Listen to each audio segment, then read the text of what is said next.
Hello, hello. Welcome to another Yaster ASMR video. Today I'm going to be doing a reading of some random sea monster lore. I got all of these readings from the fandom wiki, so if you want to check them out, I'll put a link in the description. But other than that, just settle in, get cozy, get comfortable, and I hope that you enjoy. Okay, so the first sea monster that we have is the Bakunawa. The Bakunawa is a serpent-like dragon in the Philippine mythology. It is believed to be the cause of eclipses, earthquakes, rain, and wind. It was generally believed to be a sea serpent, but are also variously believed to inhabit either the sky or the underworld. Its name means bent snake in English, from the word baku, meaning bent or curved, and nawa, meaning large snake or python. It is mostly believed in the Cebuano mythology. Myths and legends. It is believed that there used to be 7 moons in the night sky, created by a supreme god known as Mythology. But the Bakunawa, who was amazed by the 7 moons' light, would rise up from the pitch black ocean and swallow one of the moons whole every 100 years, thus leading to eclipses and earthquakes. This angered Bathala, and thus the two are long-time enemies. 6 centuries later, when there was only 1 moon left, the Bakunawa was tempting to eat the last one. And if it does, eclipses would darken the night, making it even harder to see, and earthquakes would shake the world. The ancient Filipinos knew they had to do something, or else the world would be gone. Finally, they thought up of an idea. The Bakunawa is scared of loud noises, and so all of the ancient Filipinos gathered some pots and pans, and they all ran towards the ocean. Soon, the Bakunawa leaped out of the ocean, pointing towards the last moon, and locked its jaws around it. When the Bakunawa's teeth grabbed hold of the 7th moon, the ancient Filipinos started to bang their pots and pans, and they would shout and yell and start to bang loud drums. The Bakunawa got so scared that it spat out the 7th moon, just as it was about to swallow it whole, and crashed towards the ocean. The Filipinos then cheered, and Bathala looked over the people, smiling that his mortal enemy has finally been defeated. From then on, once every century, the Filipinos would bring their pots, pans,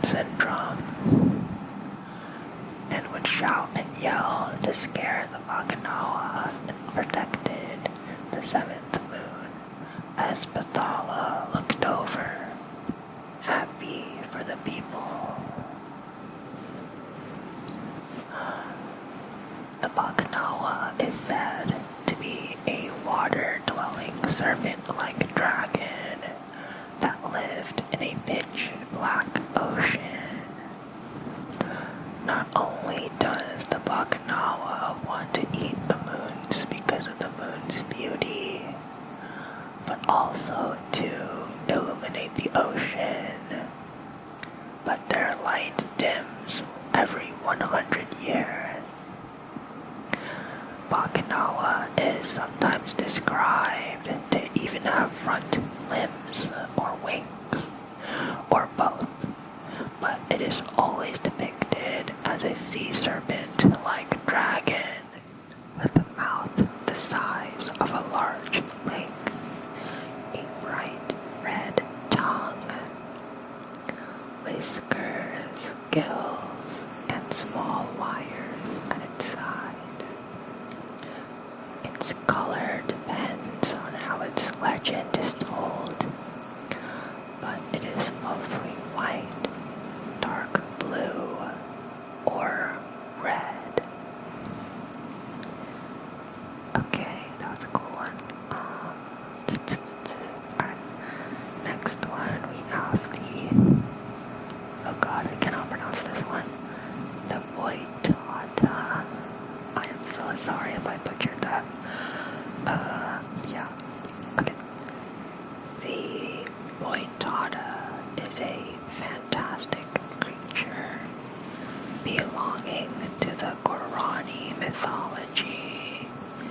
It is a myth from Brazil, Paraguay, Uruguay, and Argentina. This creature is a huge fire serpent that appears and attacks against those who harm the forests and animals of the Amazon. He is the Brazilian equivalent of the will-o-wisp. Myth.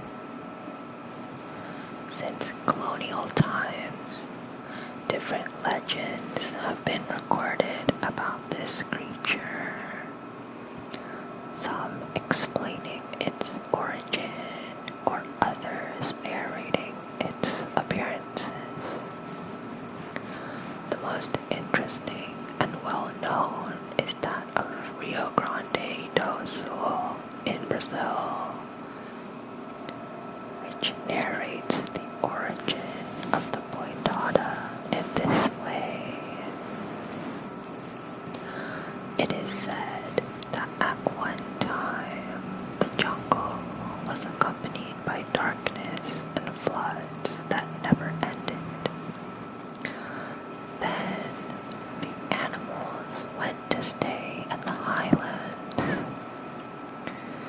The Boikuaku, a snake that lived in a dark cave, was the only animal capable of seeing in the dark. So he takes advantage of the situation and decides to eat the part he loved the most, the eyes. After having eaten so many eyes, their light makes the snake's eyes become bright like two suns. Its elongated body begins to burn in flames. At that moment, the power escapes, leaving the Boikaku weak, and it dies. Now this snake appears like a beam of fire flying over the sky of the jungle.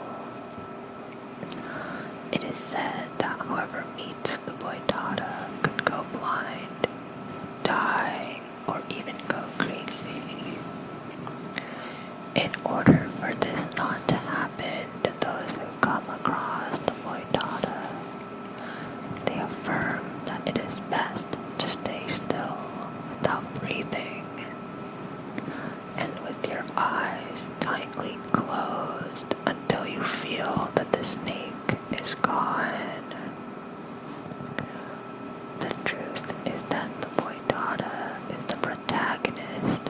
several narratives in the literature of the Rio Grande do Sul region.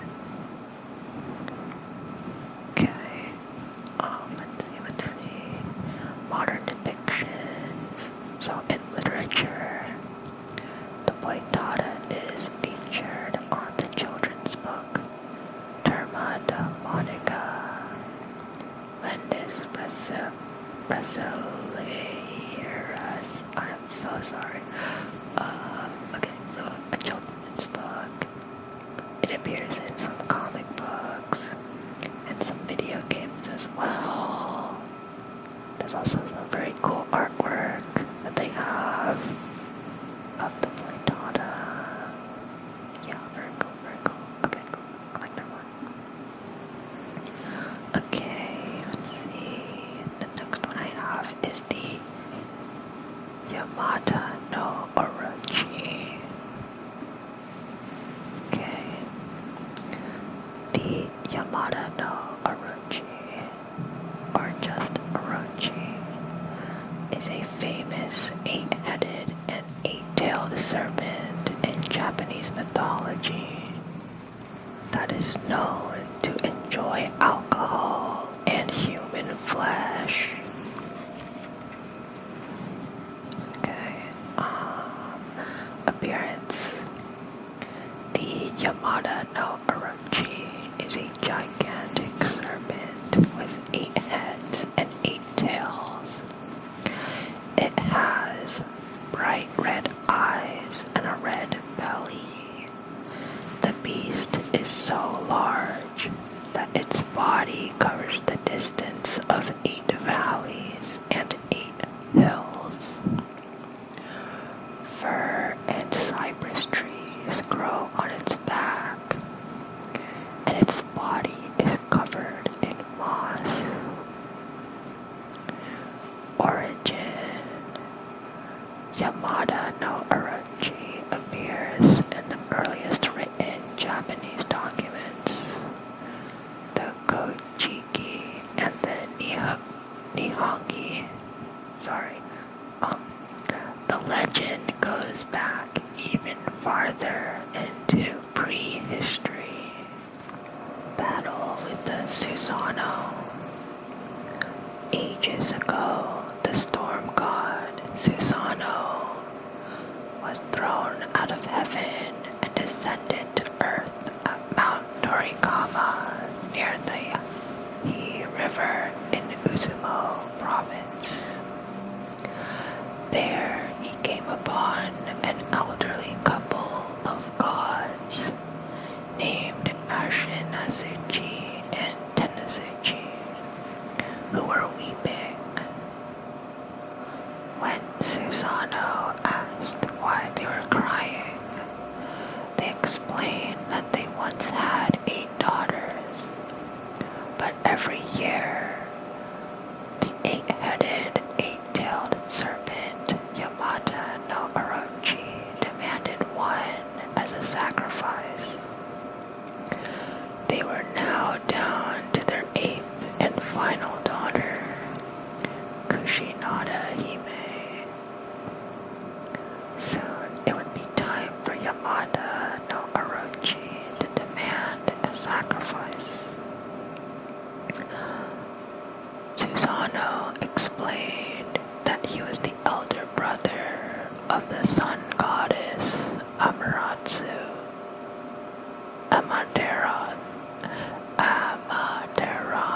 Amaterasu.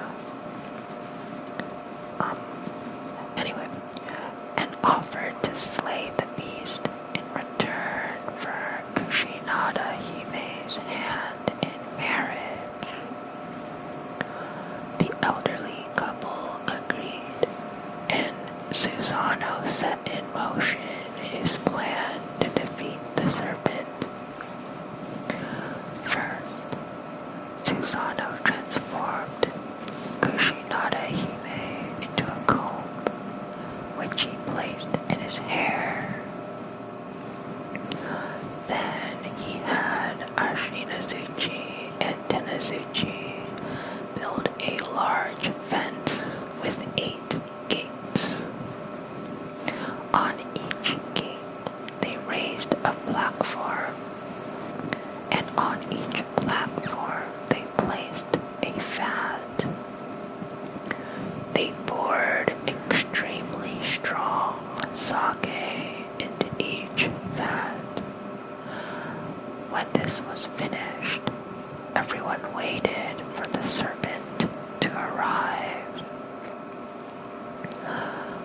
Yamata no Orochi appeared, the great serpent slithered into the fence and noticed the powerful sake. It dipped its 8 heads into the vats and drank the alcohol. Soon, the monster fell into a deep, drunken sleep. Susanoo used this chance to make his attack. He sliced the enormous beast into tiny pieces with his sword. The carnage was so great that the He River flowed with blood. When Susanoo had cut the creature down to its 4th tail, his sword shattered into pieces. Examining the part of Yamata no Orochi's tail which broke his sword, Susanoo discovered another sword within the creature's flesh. The legendary katana. Okay, they have the name of the sword, but it's really long and hard to say. But the translation is Sword of the Gathering Clouds of Heaven, which was later offered to Amaterasu as a reconciliation gift.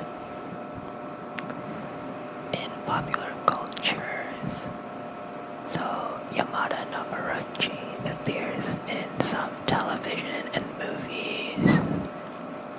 Oh, he actually appears in Naruto.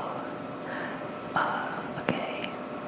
He appears in One Piece and also some of the Godzilla movies as well.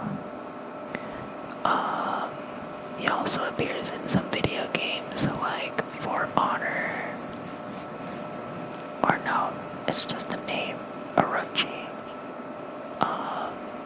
He appears as the final boss in some other games as well. Very cool, very cool. And also some very interesting artwork as well. Oh, one from Naruto. Okay. I see. Very cool. Oh, he was used as the inspiration for the creation of King Ghidorah from Godzilla. Cool. Okay, moving on to the next one. We have the Kelpie. Okay, I kind of know about this one. It's like a horse that lives in the water. Okay, the Kelpie is a water horse spirit from Scottish mythology. They are capable of shape-shifting.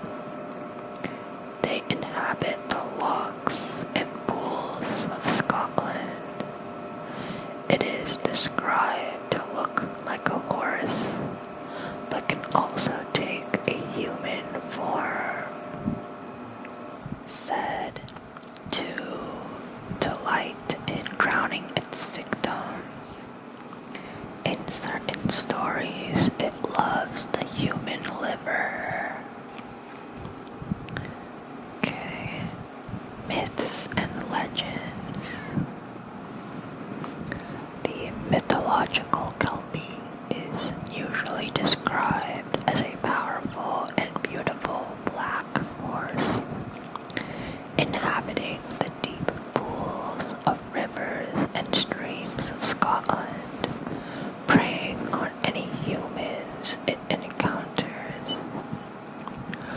One of the water kelpie's common identifying characteristics is that its hooves are reversed as compared to those of a normal horse. A trait also shared by the Nyker of Scandinavian and Icelandic lore. Okay, cool. An Aberdeenshire variation,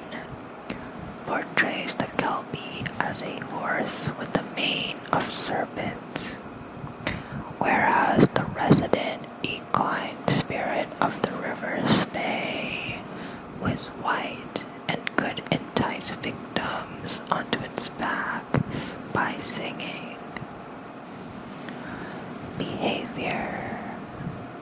The creature's nature was described by Walter Gregor, a folklorist and one of the first members of the Folklore Society, as useful, hurtful, or seeking human companionship in some cases.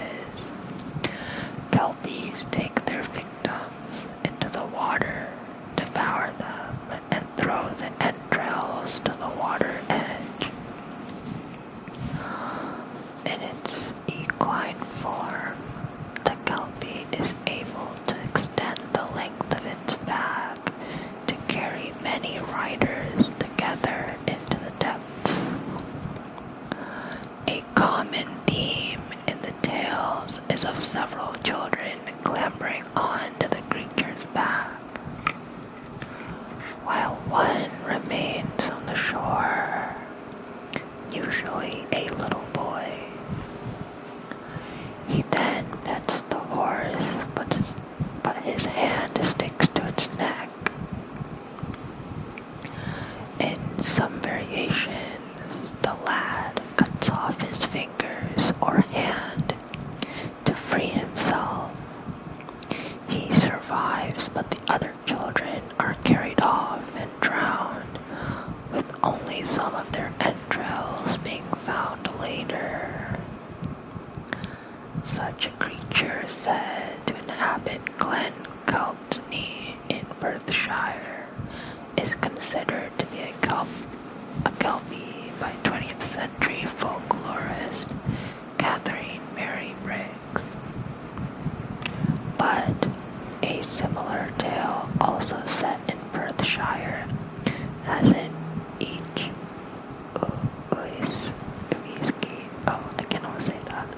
as the culprit, and amidst the embellishment of the young boy, the lad does cut his finger off when the event takes place in Thurso, where a water kelpie is identified as the culprit.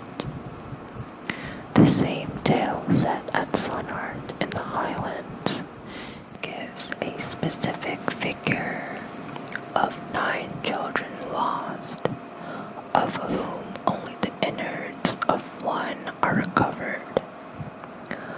The surviving boy is again saved by cutting off his fingers, and the additional information is given that he had a Bible in his pocket. Gregerson Campbell considers the creature responsible to have been a water horse rather than a kelpie, and the tale, quote, obviously a pious fraud to keep children from wandering on Sundays.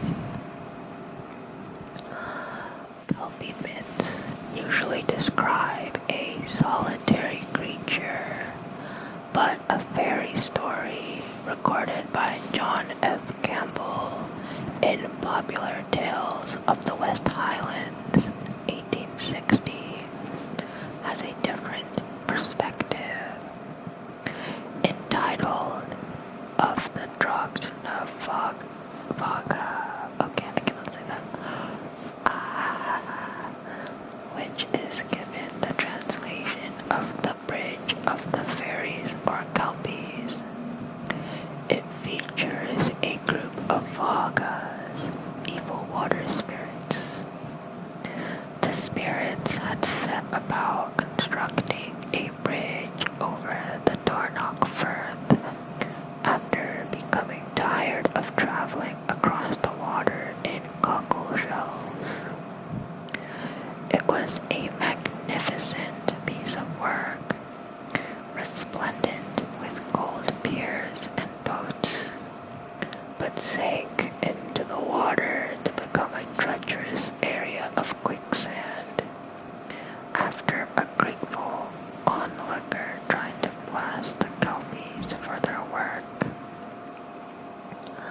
The same story is recorded by Folklore Society member and folklore collector Charlotte Dempster, simply as the Kelpie's Bridge in 1888, with no mention of Vagas or Fuoa. Quoting the same narrative, Jennifer Westwood, author and folklorist, uses the descriptor water kelpies, adding that in her opinion, quote, kelpies here and in a few other instances is used in a loose sense to mean something like imps. Habitat. Commentators have disagreed over the kelpie's aquatic habitat. Folklorists who define kelpies as spirits living beside rivers, as distinguished from the Celtic lakeside dwelling water horse, include 19th century minister of Tyree, John Gregerson Campbell, and 20th century writers Lewis Spence and Catherine Briggs. This distinction is not universally applied, however. Sir Walter Scott, for instance, claims that the kelpie's range may extend to logs. Magalop's dictionary reconciles the discrepancy, stating that the kelpie was initially thought to inhabit streams and later any body of water. But this distinction should stand, argues one annotator, who suggests that people are led astray when each is gay. I am so sorry. Again, in a common practice of translating are referred to as kelpies in English accounts, and thus mistakenly attribute lake-dwelling habitats to the latter. Mating with horses. Oh. Okay. Progeny resulting from a mating between a kelpie and a normal horse were impossible to drown and could be recognized by their shorter than normal ears, a characteristic shared by the mythical water bull in Scottish Gaelic. Variations by region. Others associate the term kelpie with a wide variety of mythical creatures. Counterparts in some regions of Scotland include the Shubilty, and Nuckel of Shetland. These are such interesting names. I think they're really funny. The Shubilty, and Nuggle. And where was I? Oh my god. And the Tangi of Orkney. In other parts of the United Kingdom, they include the Welsh Gafeldur and the Manx Gabel Ushti. I don't know. Parallels to the general Germanic neck and the Scandinavian have been observed. Nick Middleton observes that, quote, the Kelpie of Scottish folklore is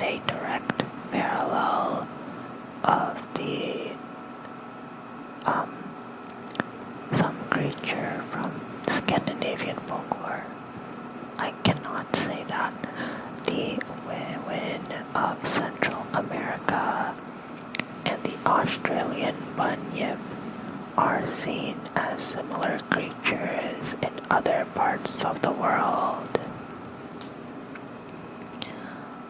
Okay.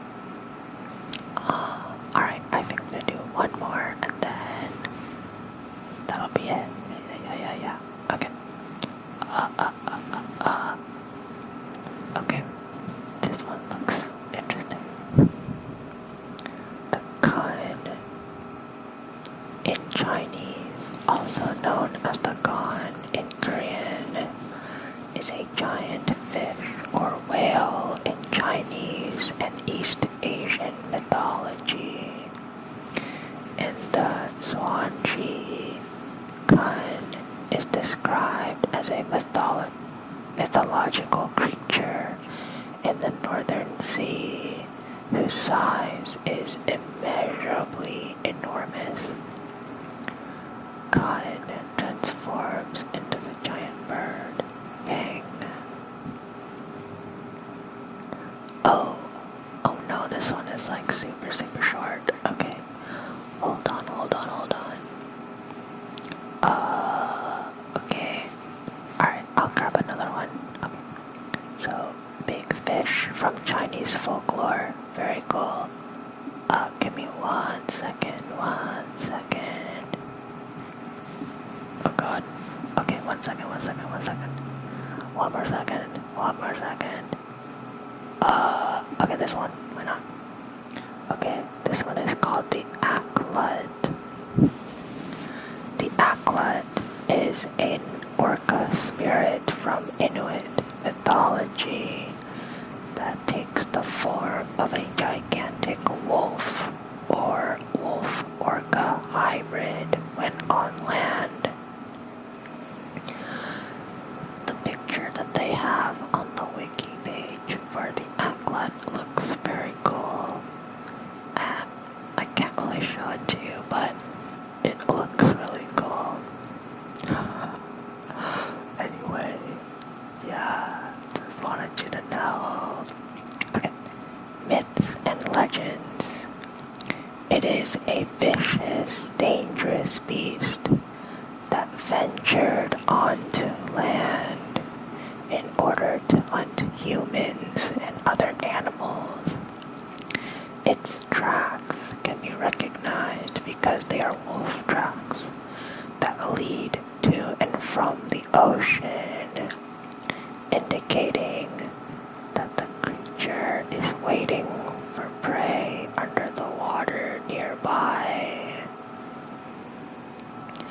Often, dogs seen walking to the ocean or into it are considered one of these malevolent beasts.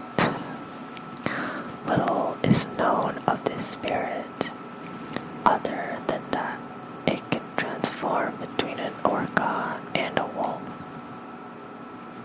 Okay. Oh, this one's also kind of short. Okay. Let's see if I can find another one for you guys. Alright, okay, I got one. Alright, this will be the last one, okay. Alright. This one is called the Nuckelavee. The Nuckelavee, or the Nuckelavee, is a creature from Orcadian folklore. The name is a later corruption of the Orcadian name Nuckelavee, which in turn seems to be a variant of the Nok or Nuggle, and thus is related to the Icelandic Niker. The Nuckelavee is the most malevolent of the demons in and around the Scottish lands, without any redeeming characteristics. Man, no redeeming characteristics. Kinda sucks. Okay.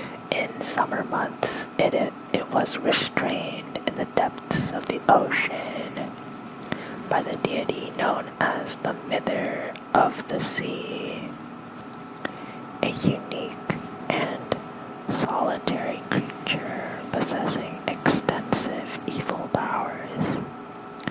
It can influence events throughout the island. The Nuckelavee's breath was toxic and could wither crops, cause a drought, and cause disease and plague in the livestock and humans. The Nuckelavee hates the smell of burning seaweed to create kelp. This will enrage the Nuckelavee, sending it into a fit of rage. Once enraged, he would kill fields of cattle, and the only person that can stop him is the Mither of the Sea. Man, this Mither of the Sea person is kind of crazy. Okay, appearance. Nuckelavees are strongly built and stand nearly 6 feet tall at their horse head and about 9 feet tall at their humanoid head, with a weight of nearly 2,000 pounds. Just for context, it looks like a horse with a guy on it. So yeah, that's why it's called like a human head and like a horse head. Or like, I don't know if they're connected. Not yet, anyway. Let me see, where was I? He resembles a horse whose legs are part fin, like a fish, and a single giant eye with burns, which burns with a red flame. A human with a large head is merged along the back of the horse body, like a strange centaur. Oh, so they are connected together. The most gruesome detail of his appearance is the fact that he has no skin.